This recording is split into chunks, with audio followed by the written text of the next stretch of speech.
Bir oldukları gibi olan insanlar görüyorum, bir de olmak istedikleri insan gibi davrananları.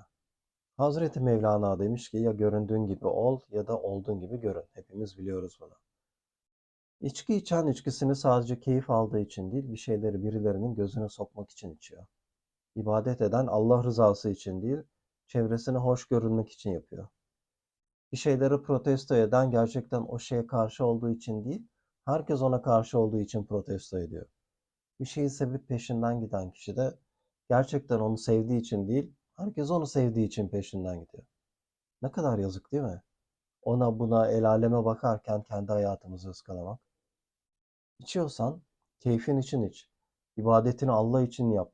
Seviyorsan kendin için sev. Karşı çıkıyorsan ciğerinden gelsin protestan.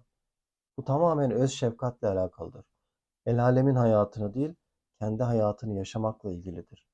Bu da kendini sevmenin en üst formudur.